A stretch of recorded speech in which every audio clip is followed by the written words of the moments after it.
Pokémon Platinum are known to be some of the most difficult games to Nuzlocke, so today I'm gonna see if I can beat Pokémon Platinum with Hardcore Nuzlocke Rule using only flying types. Now, the basic rule for the Nuzlocke challenge is that any fainted Pokemon must be permanently boxed, and we only get the first flying type or Pokemon that evolves into one in any area. Then, we got the Hardcore Rules, where battle must be played on set at all times. No items can be used in battle except for held items, and we can't over level the next gym leader's highest level Pokemon. To start off my adventure, I first named myself Siren and my rival Juicy, and then I picked Chimchar so my rival get Piplup to make it a bit more difficult. Beat him up, and then finally caught my first flying Pokemon on Route 202 and named the Starly Pepper. We got a hasty nature, meaning we get plus speed and minus defense, which is pretty good I'll say. Got myself a Gucci watch, and then right away I found my next encounter at Ravage Path, a lovely Zubat with a neutral nature. And then on Route 203 I was challenged by my rival Juicy. I quickly destroyed him by spamming Wing Attack with Pepper and sent him home crying. As the level cap before the first gym is 14, I evolved Pepper to Staravia,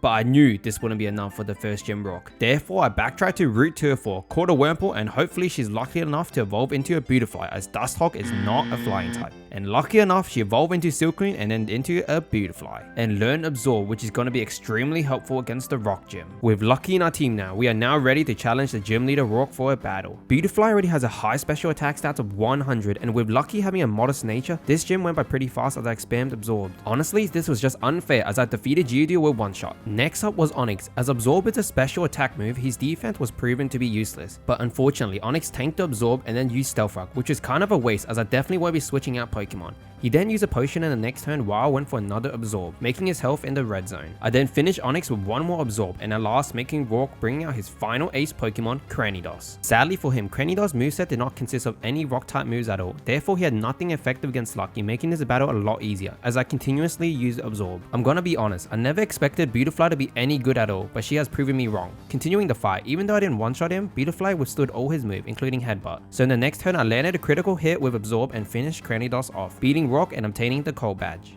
Afterwards, I defeated some Team Galactic Grunts, received a work key, got some honey, and slided them onto some trees, hoping to get a Burmy or a Combee. Before proceeding any further, we first have to take on Commander Mars, and if you ever take on Mars or Jupiter before the Nuzlocke challenges, you know these two are the one to blame for most resets. I started off the battle with Gus, and noticed Zubat didn't do much damage, hence I kept using Harden to prepare for the main threat of this battle, which is Perugly. Perugly's base stat speed is 112, which is insanely fast, especially at like the beginning of the game. So I was hoping Lucky could stall the battle with his high defense as Perugly has all physical moves, and then from there I'll keep spamming Absorb until he dies as Perugly has low special defense. However, after Zubat used Toxic, I knew this might be the worst plan ever, so I quickly used Gus to defeat Zubat, hoping I could gain some health back from Perugly by using Absorb. As soon as she used Fake Out, I knew this battle was over for Lucky, and then the worst thing could have happened. I accidentally used Absorb again as I somehow stupidly thought Lucky was faster than the ugly cat and that I could gain some health back through Absorb. But this miserably led to Lucky's death. I'm so sorry Lucky, you were the best butterfly. As Pepper had the ability to Intimidate, Perugly's physical move didn't do that much damage, so I kept using Wing Attack and then her Oran Berry activated. And then she goes for another feint attack the next turn. I used Wing Attack once more and then outspeeded the cat with Quick Attack, finishing her off. And with that we bet Commander Mars, and unfortunately we got our first death. Just before leaving the Valley Windworks, I caught myself a Drifloon and named it Sail. Then I started checking the honey trees on Flamora Meadow and successfully caught a female Combee, meaning I could evolve it into a Vespiquen. After helping a lady finding her way out of Eternal Forest, we were given a Soothe Bell, which is going to be extremely helpful with some Pokemon that needs friendship to evolve. Sadly, we couldn't catch Morcrit as it's weirdly exclusive to Diamond only. However, I did find myself a Hoot Hoot and named her Goose. Also, to make this Nuzlocke a bit harder, I forgot to mention that I didn't add Gyarados to our team as I feel like he is way too overpowered. And with that, we are now ready to take on the second gym leader, Gardenia. Even though our team didn't fully reach the level cap, this should still be a walk in the park, as our squad are made of flying type, which is super effective against Gardenia's whole grass type team. We started off with a super effective Wing Attack, but sadly Turtwig used Reflect, raising his whole team's defense, making this battle extremely time consuming as all our moves are physical. But we still proceed to spam Wing Attack with Pepper as Turtwig did not deal much damage at all, and then eventually we defeated him, making Gardenia bring out her second Pokemon, Cherim. Due to Sunny Day was not set up by Turtwig, Cherim did not change form or gain speed and attacking power, and with Reflect running out, this made this battle even easier. Now it's time for Gardenia's final ace Pokemon, Roserade. Roserade started off with a Stun Spore paralyzing us, but we still proceeded to land the Wing Attack, making her health in the danger zone, which also activated her Citrus Berry. I then went for Quick Attack, but unfortunately it was paralyzed, where she goes for another magical leaf, and with the worst luck ever, the quick attack failed once again. And as I didn't want to put Pepper in risk to be fried, I switched out to Darling, hoping she could defeat Roseraid. As Darling came out, she tanked the magical leaf and then took another magical leaf the next turn. This made me extremely worried for her as she might meet Lucky real soon. But following, I finally finished Roseraid off by landing a critical hit with Gust, beating Gardenia and finally receiving the Forest Badge. After that battle, Combee leveled up and evolved into Vespiquen and even learned a new move, Power Gem. We then got cut from Cynthia so we could enter Team Galactic headquarters. While battling some grunts, Love finally evolved into a Golbat. And now, next up is the fight against Commander Jupiter, whose gun tank is something you gotta watch out for.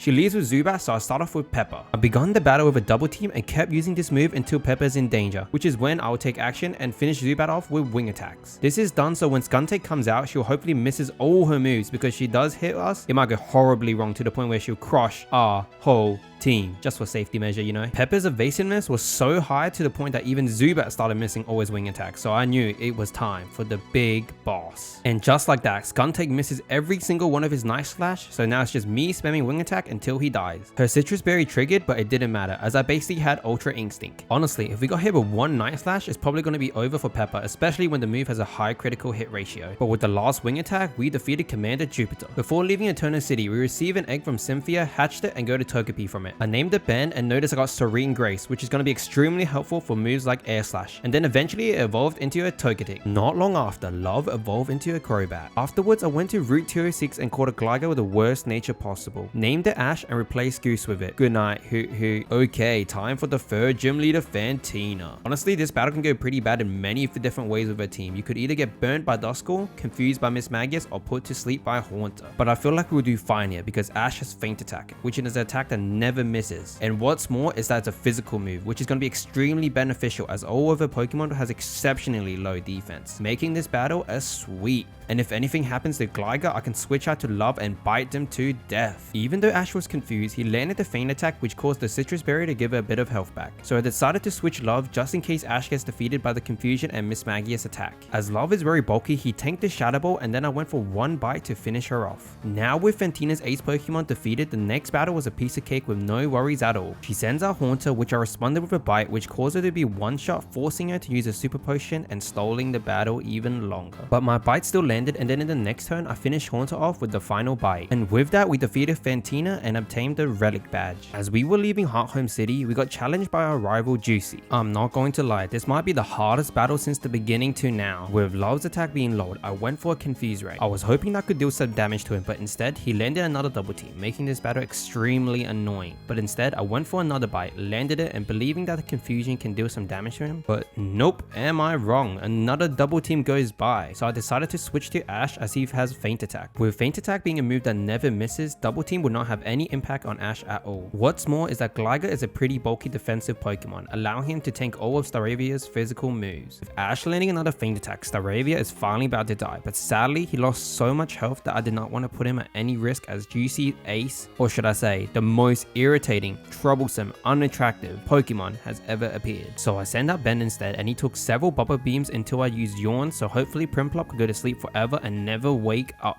But as Ben's house was on the yellow zone, I decided to switch out to Darling instead. And with Primplop finally being asleep now, I mistakenly used Power Gem, which is a special attack move, but Primplop has greater special defense than defense. And oh my, he woke up immediately, landed a Bubble Beam and even lowered my speed. But before switching out, the Bug Bite lands and then Love came out to the rescue. Love firmed the Bubble Beam with his high defensive stat, but sadly his speed got lowered, but this did not affect Love at all, as he landed the Confuse Ray, but Primplop's move still hits. This guy is cheating or something, I swear, but at least my bite flinched him, and then I finished him off at last on the next turn. Next up was Ponyta, and luckily he wasn't too much of a problem, as he landed his Ember dealing not much damage at all, so I went for Confuse Ray and then bite the next turn. And at last, my Confuse Ray finally hurt someone, and with one more attack, Ponyta was defeated, and now it was Juicy's final Pokemon, Roselia. And with one super effective wing attack, Roselia was taken out, giving us the win against Juicy. On the way to the 4th gym, we found ourselves a Cypher on Route 210, and actually named a Karsten instead of a a female name, but fortunately we did get ourselves a jolly one, which is probably the best one we could have got, and replaced Drifloon with it. Just before taking on Maylene, we found ourselves a Razorfang and evolved Ash into a Gliscor. To be even more prepared for the almighty Lucario, I got myself an Earthquake TM and taught it to Ash. Now it's time for the battle with the 4th gym leader, Maylene. As this is a fighting type gym and our whole team are flying type, this is going to be one of the easiest gym we have fought so far. Meta-type went for the fake out, but as Love has the ability Inner Focus, he did not get flinch, so with one wing attack, Meta-type was defeated. Next up was Machoke, and with his high defense stats, he withstood the wing attack just barely. He went for a super effective Rock Tomb, which also slowed us down, but with one more hit the next turn, Machoke was KO'd, which means it is now time for Maylene Ace Pokemon Lucario. Therefore, I decided to switch out Love for Ash, as he learned the most overpowered move, Earthquake, which is also super effective against Lucario. With Ash having top tier defense, he tanked all his Metal Claws, went for an Earthquake, and making Lucario one shot. And surprised me for the next turn, she did not use any healings, instead she went for another Metal Claw. So with one more Earthquake, we defeated Lucario. And with that, we got ourselves the win by defeating Maylene and obtaining the Cobble badge.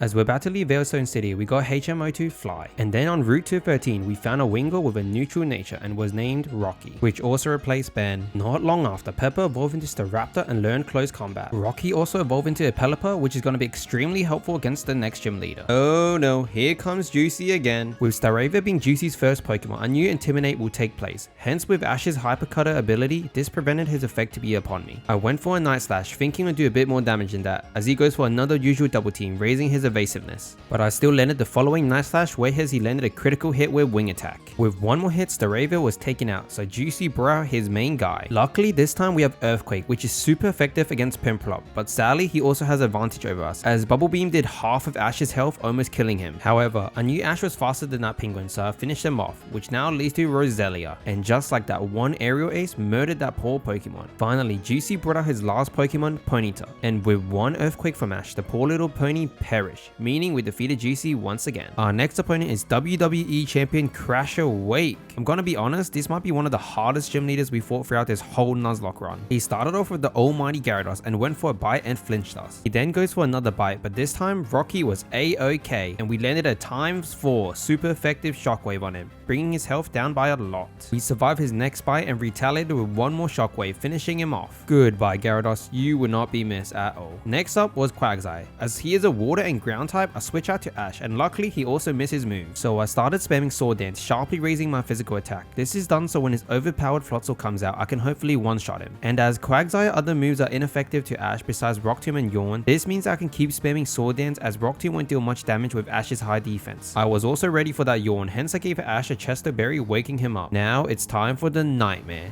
And of course, Floatzel was faster than Ash, landing the Ice Fang and almost killing him. And I flinch! This messed up my Sword Dance strategy so badly, so I switch out to Darling, as she tanked 2 of his moves before I landed a Toxic, which sole purpose is to slowly kill him as I stole the battle. So to prevent Darling's death, I switch out to Love, as Crobat's speed should outspeed his. Love tanked the Ice Fang, and with the poison slowly dealing a bit more damage. So in the next turn, I went for a Confuse Ray, hoping I could corrupt this Floatzel and he would defeat himself. And luckily for us, the Confusion hits him and the poison does too, which triggered his Citrus Berry, giving him a bit more health. I then go for a bite, thinking that it will flinch him, but instead he landed his Ice Fang and even froze Love, making him not able to attack and basically frozen forever for this battle. So I switch out to Pepper, weakening his physical attack as he goes for a Hyper Potion. Luckily, it was not a full restore because it would have removed all those status conditions. Floatzel punches himself, so this was the perfect opportunity for Pepper for a sneaky attack, making Pepper extremely vulnerable. But luckily, we did have the poison effect, and with that, we beat Wake and received the Fen badge. Afterwards, I went to the Great Marsh. From there, I could either catch a Yanma or a Tropius, and of course, I picked Yanma, as his speed and attack powers are far superior than Tropius. I named it Mozzie. Unfortunately, his nature was sassy, meaning minus speed and plus special defense. Therefore, I did not add Mozzie to the team. Just before arriving to Celestic Town, I was planning to catch a Swablu, but I couldn't. This was because he only spawns on Route 210, which is the same route where I already caught a Cypher on. I then got HMO free Surf, and then on Route 218, I caught myself a Chatot, named a Hook, and left him in the PC box for now. Here comes Juicy. With our team being pretty stacked right now, this battle was pretty one-sided. Poor Juicy. Now it's time for the battle against Byron for badge number 6. And since he leads with Magneton, I think it's perfect to lead with Ash. With one super effective Earthquake, Ash annihilated this thing's existence. And then for his next Pokemon, he brought out Steelix. And just like before, I went for another Earthquake, but this time it did not do that much damage. This is definitely because of Steelix based out 200 defense, which is insanely off the chart. He then created a Sandstorm, but this did not affect Ash at all as he is also a ground type. I then landed a critical hit with Earthquake, which now leads to his ace Pokemon left, Bastiodon. So I went for another Earthquake and brought his health to like 1 HP, hence his Citrus Berry activates, giving him a bit of health back,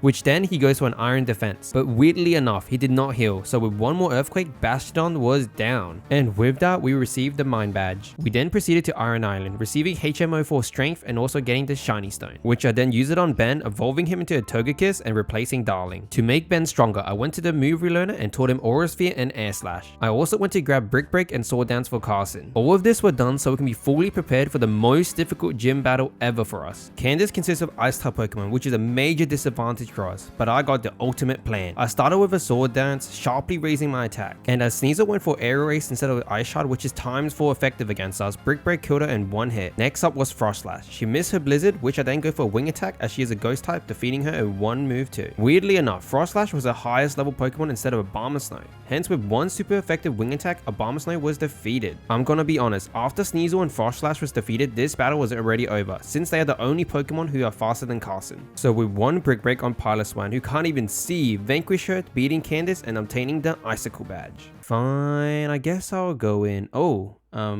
hello there. The final showdown begins. Honestly, the first 2 fights against Cyrus were pretty easy. However, his final team in Distortion was insanely strong. As his team is full of Pokemon having electric and ice type moves, this battle was incredibly difficult. Hence, this whole battle was just a turn-by-turn strategy. I switch out to Pepper so Intimidate can weaken Weavar's physical attack. Luckily, Pepper tanked the Ice Punch, letting me bring out the MVP of this team for the battle. And that is Rocky. Even though Rocky is not the fastest Pokemon, but he does have a solid defense. And by using Stockpile, his defense and special defense can be even greater. Weavile then goes for Night Slash, so I use Roost, giving Rocky some health back. If you guys already haven't noticed, my plan for this whole battle is basically just use Roost when I now die from the next turn from an attack. But if Rocky doesn't get defeated the next turn, I then go for an attack. The worst thing that can happen right now is Weavile uses Ice Punch and freezes us, which is only a 10% chance anyway. But luckily he does not, as he only spammed Night Slash. And even with a critical hit with Night Slash, Rocky will most likely survive still. His Citrus Berry then triggers as he was getting low in health, and just when I thought with 2 more Surf, Weavile will be defeated. Like of course he would, why wouldn't he? Yep, you saw it, and just like that, the battle against Weavile could not have been stretched any longer. However, after 2 exchanges with Night Slash and Surf, Weavile was finally defeated. Next up was Gyarados. His ability Intimidate cut our physical power, but this does not matter, as our main priority for Rocky's special attack move anyway, which is why this battle was honestly just as bad as the previous one. This is because Gyarados is pretty tanky in terms of special defense, so even though Shockwave was time 4 effective against him, it was a special attack. Therefore, this battle just went back and forth. Just as Rocky was about to be defeated with 1 more move, he landed the Shockwave, finishing Gyarados off. And this is probably where the battle gets a lot easier, with his last 2 Pokemon having 0 super effective moves against us. Since Honchkrow did not do too much damage to us, I went for another Stockpile, which probably wasn't even necessary. At this point, this battle was just us trading hits, and when I get too low, I go for a Roost, whereas when Honchkrow gets too low in health, Cyrus uses a full restore. But since he only uses it once per Pokemon, this battle was already in Rocky's favor. So after 1 more Roost and a Drill Peck from him, I finally finish him off with 1 last Shockwave. And now it is time for his last Pokemon, Crobat. He started off with a Toxic, which I retaliated with a Shockwave, dealing about half his health and taking some poison damage. As Rocky is about to die from the Toxic, so after 1 more Shockwave, I switch out to Togekiss without risking Rocky's life. Ben has extremely high special defense, meaning Air Slash will be like a little tickle for him. Therefore, he tanked the move, and then on the next turn, Crobat went for another Toxic, but this time it does not matter. With 1 super effective Ancient Power, Crobat was defeated. And with that, we finally defeated the Mad Titan Cyrus. 1 final gym challenge to face before it's time to go up against the Elite Four. Falconer can be a tricky gym leader to deal with, but since we have a ground type, so he can't hit us with any electric type move, this is a walk in the park. And just like that, 1 Earthquake was all it took. Next up was Luxray, and unfortunately for him, he had to face the despair of dying with 1 critical hit Earthquake. He then brought out his ace Pokemon Electivire, as he landed a Fire Punch, but as you already know, with Ash's defense, it was nothing. So I responded with an Earthquake, and that was it for your boy. Now, his last chunky but cute Raichu is up next in the line. Focus Blast actually did quite a bit of damage, but just like all his other friends, with 1 Earthquake, he was ready to join them for the sleepover. And now it's time to get ready for the Elite Four and Champion. Right before heading to the Pokemon League, we got ourselves the last HM that we needed, HM07 Waterfall. We used it and got up the huge waterfall, leading to the toughest trainer ever. So here is my final team, with most of them being level 59 or at least close to it. First up, we got Ash with Aerial Ace, Earthquake,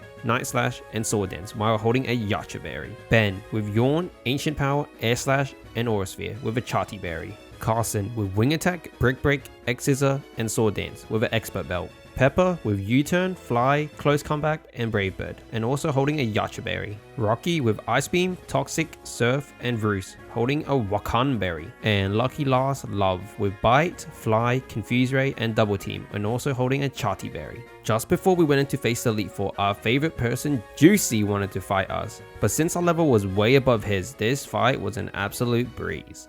And now it's the craziest battle of our life. In the early games, we have a big level advantage. Since the level cap is Lucian's highest level Pokemon, this means even with Yanmega outspeeding us as he goes for a double team, a single ancient power took him out. And luckily for us, with a 10% chance, the move raised all Ben's stats at once, making him even more powerful. Next up was Drapion, which is probably the only Pokemon that Aaron has that I am worried about. This is because he has the move Ice Fang, which is super effective against us, and there's a 10% chance we might freeze from it. As his health got to like 1 HP, his Citrus Berry restored a bit of his health back, which he then follows up with an Ice Fang. Luckily, he did not go for the healing option, so with one more ancient power, that took him out. And with that, our stats were increased by another stage again. Following was Vespiquen, who is basically darling in disguise for revenge, as Ben was the one that replaced her spot in the team. So out of pure frustration, she took herself out. Heracross comes out next, but since he was a bug and fighting type, one Air Slash was all it took for him to be KO'd. And now for his last Pokemon, Scizor, who has the same fate as Heracross, with a single Air Slash taking him out.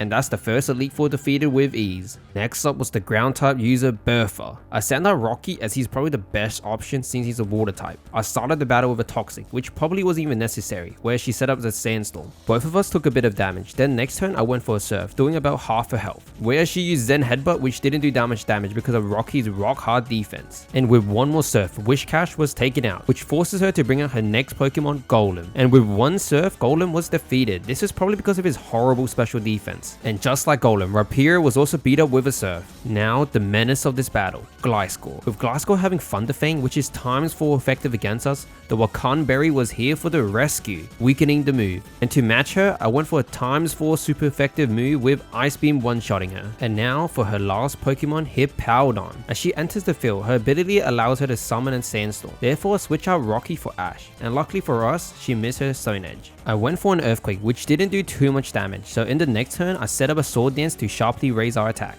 And just like that, with one Earthquake the next turn, Hippowdon was gone. And with that, we defeated the second Elite Four, Bertha. The third Elite Four and Fire Specialist, Flint. For the first turn, I went for a Sword Dance so I can hopefully one-shot every single one of his Pokemon, as he goes for a Sunny Day, raising his team's firepower. But sadly for him, with one powerful Earthquake, the poor doggy perishes into thin air. Next up was the Muscle Man Magmortar. Even with this gigantic cannon, he accepted his fate, joining his cute little dog friend. Flint then brought out his ace Pokemon Infernape, who is definitely the coolest looking fire monkey I've ever seen. I gladly took the Flare Blitz, but was not ready for that 10% chance burn. However, just like the others, with one Earthquake was all it took to let Infernape join his other friends in the afterlife. Next up was Rapidash, who's definitely faster than Ash, so I switched out to Rocky as he tanked the Flare Blitz. But unfortunately, he got burned. But lucky for us, the 5 days of Sunny Day has finally ended. Therefore, when Rapidash went for a Solar Beam, he now has to charge it up and can only use it the next turn. With one Surf, Rapidash was defeated. And now for his last Pokemon, Flareon. Since I knew Rocky was faster than him, I went for a Surf, hoping that it would one-shot him, but sadly it did not. This was because I forgot Flareon has high special defense. And just like that, we lost one of the most crucial team member, who was actually supposed to be the carry against Cynthia's Garchomp as he had Ice Beam. You will be missed, Rocky. And just like that, we murdered Flareon and defeating Flint. And moving on to the final Elite Four. It's time to take on Lucian now. A lot of people talk about how scary Cynthia was in Platinum, but honestly, Lucian was also a terrible threat, as Reflect basically cancelled my Sword Dance, then used Night Slash the next turn to test how much damage I would do, and surprisingly, it did quite a bit. Mr. Mime then sets up a Light Screen, and as I knew he would go for Full Restore, I used another Sword Dance. So with one Night Slash, Mr. Mime was guaranteed to be dead, which forces him to bring out his next Pokemon, Espeon. Espeon went for a Psychic, which actually did a fair amount of damage to Ash, but unlucky for him, Gliscor attack stats are off the chart right now, so one Night Slash, he was gone. We even landed a critical hit. Following, Bronzorg was up, so without risking Ash's life, I switch out for Ben, and he went for a Calm Mind, so he didn't do any damage to us. As Light Screen has worn off, I also went for a Yawn, as he goes for another Calm Mind. I then switch out Ben for Carson, as he goes for a Psychic which actually almost killed us. But since it has been 2 turns now, Bronzorg is now fast asleep, which actually gives us the chance to set up Sword Dance. And then in the following turn, I use X-Scissor, almost killing him as he's still sleeping. So with one more X-Scissor the next turn, Bronzorg is now defeated, which he then brought out his strongest Pokemon, Gallade. But sadly for him, with Carson having the ability Technician and including the 1 Sword Dance, he was done for. And lucky last was Alakazam. With Alakazam's horrible defense, X-Scissor was just an overkill. But with that, we beat Lucian. The final battle of this Hardcore Nuzlocke begins. Now Cynthia is a dangerous opponent, possibly the strongest champion of all time. Her Spiritomb is defensive force to be reckoned with no weaknesses at all. I sharply raised my attack as Spiritomb has an incredibly strong defense. As Shadow Bird wouldn't kill me in 2 turns, I attempted an Earthquake to see how much Ash can do, which to be fair, it almost took her out. But as her health was that low, I expected a full restore from Cynthia. Therefore, I went for another Sword Dance which guarantees us the kill and hopefully on the others too. The only one that Ash probably can't kill is Garchomp due to her insane speed. But next up was Milotic, and with Ash being faster than her and her having not too crazy on the defensive side, a single Earthquake took her out with an extra critical hit. Following was Togekiss. I expected the same result for him, but I kind of underestimated his bulky defense. So unfortunately, Ash had to take the beating, and with that, one of our strongest Pokemon of this run has finally been killed. Carson then comes out, and because of his crazy Technician ability, 1 wing attack easily takes down Togekiss, avenging Ash. Lucario was up next, and as Carson was holding Expert Belt which gives 20% more damage for a super effective move, a single Break took him out. And the next up was the strongest and scariest Garchomp. Therefore, I decided to switch out Carson for Pepper, so her Intimidate ability can weaken her physical attack. Luckily, Pepper tanked the Dragon Rush, so I went for a close comeback before Pepper, who was our first ever flying type, got sent to heaven joining Ash and the others. May you rest in peace, Pepper. I brought out Ben next, and as Garchomp was definitely faster than us, he landed a 75% accuracy Dragon Rush once again, which I then follow up with a Yawn. And just when I was about to land a hit before she goes to sleep, I got Flinch! But since she's asleep now, I switched back to Carson and went for a Sword Dance. But this cheating thing woke up within 2 turns and landed a crazy flamethrower on us, dealing a lot of damage. I then went for an X-Scissor by mistake when I should have been using Wing Attack instead. It almost defeated her, but a Citrus Berry gives her some health back, and then she landed a Flamethrower. And with that, we lost our only hope, Carson.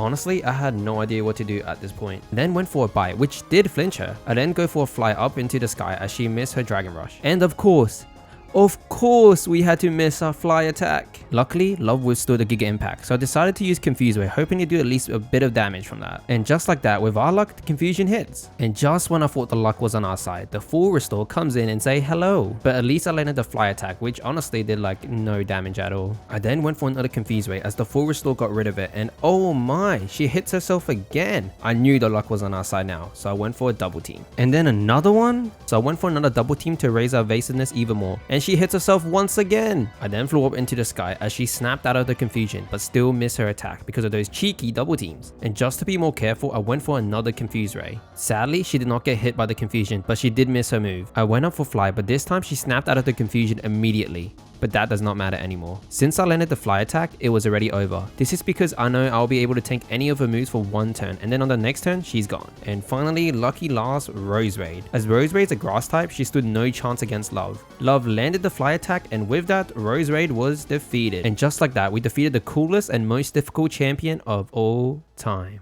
Well, that was very fun. I can't believe we actually did it. We completed a Hardcore Nuzlocke. I really hope you guys enjoyed this journey as much as me. It was definitely a blast making this video. So many happy and also sad moments. But it was for sure exciting and very enjoyable.